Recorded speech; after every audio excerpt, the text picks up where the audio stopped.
trusted by a university film school educated director to make it big. And so it really was a kind of transitional moment in Hollywood history, which was my sort of original interest in writing about it. Well, I tell my students something different than I would tell people my age. I mean, it's really a film about a family and about the choices you have to make between your career and taking care of your wife and kids, in my case. And I mean, I'm sure I've had choices to make, but none so dramatic as like Michael has to make, where he really has to decide at the end of the movie whether he's going to tell his wife the truth. I was looking through all these old issues of Variety and in the 70s.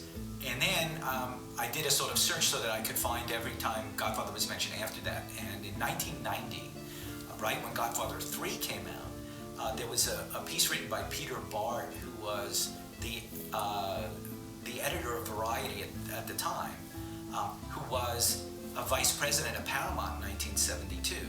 And it was about this guy named Michel Sindona. And Michel Sindona was a gangster. And he was a gangster who basically laundered money for the mafia through the Franklin Bank on Long Island. And I grew up on Long Island, so I thought that was actually kind of cool. So I started reading more about this guy.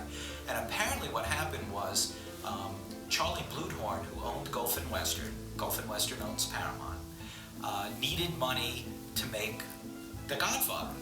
And Sindona gave him money to make The Godfather. So actually, Godfather was made with mafia money, which I find wonderfully ironic. And in exchange for the money that Sindona infused into Paramount, Bluthorn was the sort of front for mafia money going into a company called Immobiliare. And Immobiliare is a Vatican-held company that the mafia was making a move on, but couldn't make a move on it with their own money, so they used Bluthorn's money. The larger, and this is actually a conclusion of the book, I mean, the larger sort of joke is that The Godfather probably saves Paramount.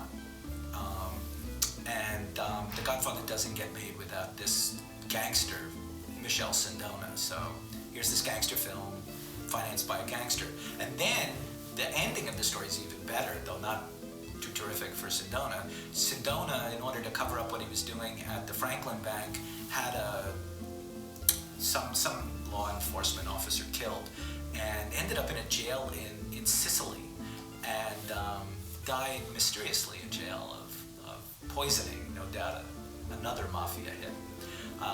So I found that kind of stuff, these wonderful parallels to real life,